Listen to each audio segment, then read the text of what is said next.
Sumainyo ang Panginoon. At sumayo rin. Ang mabuting balita ng Panginoon ayon kay San Juan. Papuri sa iyo, Panginoon.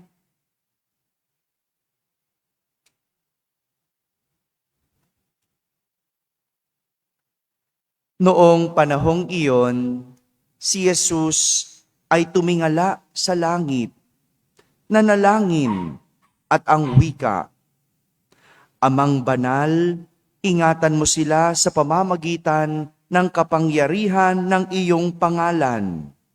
Pangalang ibinigay mo sa akin upang sila ay maging isa, kung paanong tayo ay iisa. Habang kasama nila ako, iningatan ko sila sa pamamagitan ng kapangyarihan ng iyong pangalang ibinigay mo sa akin. Inalagaan ko sila at ni isa'y walang napahamak, liban sa taong humanap ng kanyang kapahamakan upang matupad ang kasulatan. Ngunit ngayon, ako'y pupunta na sa iyo at sinasabi ko ito habang ako'y nasa sanlibutan upang mapuspos sila ng aking kagalakan. Naibigay ko na sa kanila ang iyong salita at kinapootan sila ng sanlibutan sapagkat hindi na sila makasanlibutan, tulad kong hindi makasanlibutan. Hindi ko idinadalangin alisin mo sila sa sanlibutan, kundi iligtas mo sila sa masama. Hindi sila makasanlibutan, tulad kong hindi makasanlibutan. Italaga mo sila sa pamamagitan ng katotohanan. Ang salita mo'y katotohanan. Kung paanong sinugo mo ako sa sanlibutan, gayon din naman sinusugo ko sila sa sanlibutan. At alang-alang sa kanila'y itinalaga ko ang aking sarili upang maitalaga rin sila sa pamamagitan ng katotohanan. Mga kapatid, ang mabuting balita ng Panginoon. Pinupuri ka namin, Panginoong Hesukristo. Umupo ang lahat at makinig sa homilia. Magandang umaga po sa inyong lahat. Magandang umaga sa mga nasa barangay, sa mga nasa tahanan at sa nasa abroad na nagsisimba via online. Kasama kayo sa aming banal na pagdiriwang dito sa ating parokya. Narinig natin sa ating ebanghelyo sa araw na ito na si Jesus ay nanalangin para sa mga alagad. Nanalangin para sa kanyang mga alagad. At magandang balikan natin at isa-isahin ang laman ng panalangin ni Jesus para sa kanyang mga alagad at matuto sa pamamagitan ng kanyang panalangin. May 3 petisyon si Jesus na idinulog o inilapit sa kanyang ama para sa kanyang mga alagad. Una, hiniling ni Jesus sa ama na panatilihin ang kanyang mga alagad sa kanyang pangalan. Si Jesus ay nanalangin na maging isa ang kanyang ama at ang kanyang mga alagad. Sadyang merong naibibigay na kumpiyansa o lakas ng loob kapag alam mong hindi ka nag-iisa. Tama ba? No? Kapag alam mong meron kang kasama, kapag alam mong meron kang kakampi sa bawat laban at araw na hinaharap. Diba? Kapag alam mong meron kang kasama, matatakot ka ba? Hindi, di ba? Kaya nga kapag natatakot ka, naghahanap ka ng kasama. Naghahanap ka ng matatawag. Hindi ba? Kapag napanghihinaan ka ng loob, di ba? Kailangan mo yung merong magsasabi sa iyo na, okay lang yan. Kaya mo yan. Di ba? Merong kumpiyansa o lakas ng loob na ibibigay kapag alam mong meron kang kasama. At ito ang hiniling ni Jesus sa Ama. Ang samahan ang kanyang mga alagad saan man sila magpunta. At hiniling ito ni Jesus sa pamamagitan ng pagiging isa ng Ama at ng mga alagad. Kaya nga 'di ba, kapag kailangan natin ng lakas ng loob, kanino tayo lumalapit? Yung iba sa kasama, 'di ba? Sa asawa, 'di ba? Kaso walang asawa. O kanino lalapit? O pwedeng sa kaibigan, 'di ba? O pero ito yung maganda, no? Pinapakita ni Jesus, pwedeng lumapit sa Diyos. Hindi lang kung kani-kanino. Dahil kung lalapit tayo sa Diyos, tayo ay magiging isa kasama ang Diyos. Pangalawang hiniling ni Jesus sa kaniyang panalangin. Hiniling ni Jesus sa Ama na ilayo ang kaniyang mga alagad sa masama. Ilayo sa masama. Nanalangin si Jesus sa kaniyang Ama para sa proteksyon at kaligtasan ng kanyang mga alagad mula sa masasama. Ibig sabihin, sadyang may panganib, sadyang may kapahamakan sa mundo. At kinikilala yun ni Jesus. Alam iyon ni Jesus. Kaya nga ang hiling niya, ilayo ang mga alagad sa masasama. Talaga naman, may masama sa mundo. Hindi ba? At hindi yun mawawala. Nakakasalamuhan natin ang masama. At ang maganda sa pinakita ni Jesus, hindi niya hiniling na alisin ang mga masasama. Pwede naman Sana hiniling na lang ni Jesus, alisin ang mga masasama. Mamatay ang mga masasama. Pero hindi. Ang hiniling niya, ilayo ang mga alagad sa masasama. Ilayo at huwag silang pabayaan. Yung masasama, nasa paligid. Bakit? Kasi nasa tao yun kung pipiliin niya ang maging mabuti o maging masama. Hello? Bakit ba may masama? Pinili ng tao. Bakit ba napapasama? Pinili ng tao. Tama? Sino ba ang namili na maging masama? Ang tao. Kaya kailanman hindi hihilingin ng Diyos na mamatay ang masasama. Kasi yung namili ng masama ay tao na mahalaga para sa Diyos. Kaya nga, ang simbahan, hindi tayo para pumatay ng tao.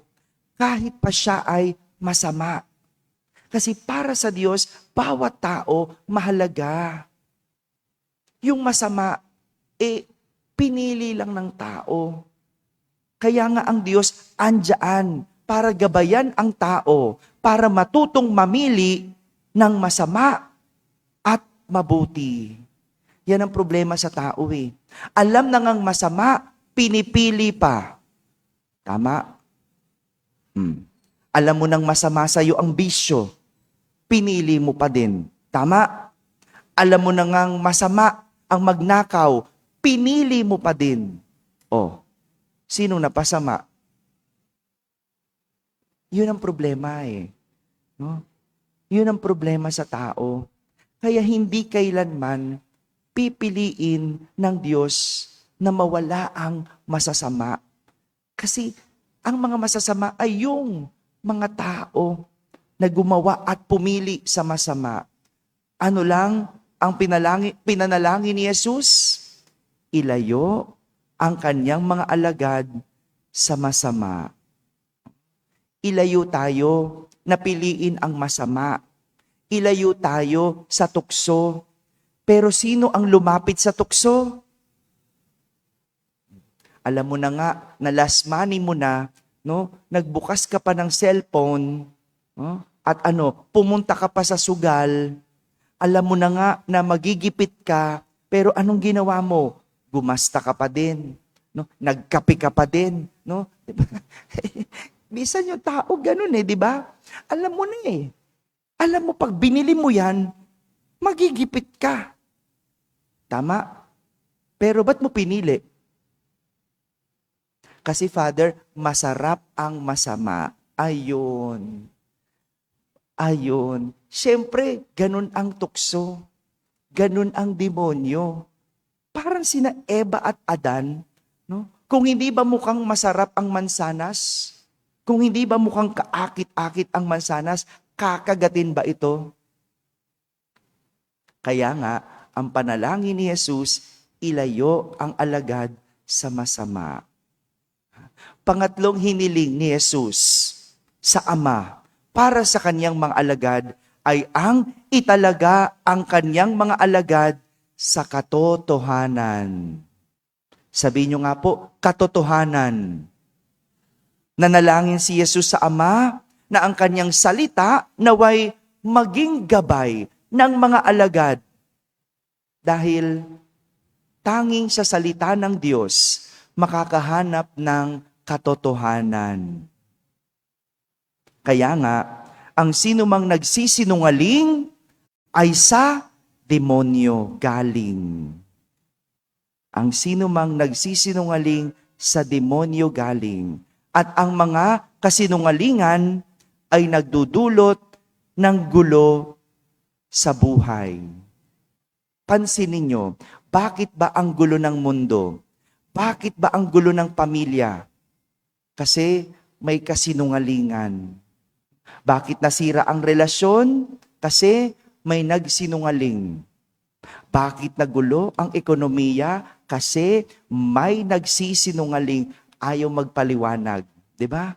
Simple lang naman. Paliwanag, bakit mo ginastos ang hindi sa iyo?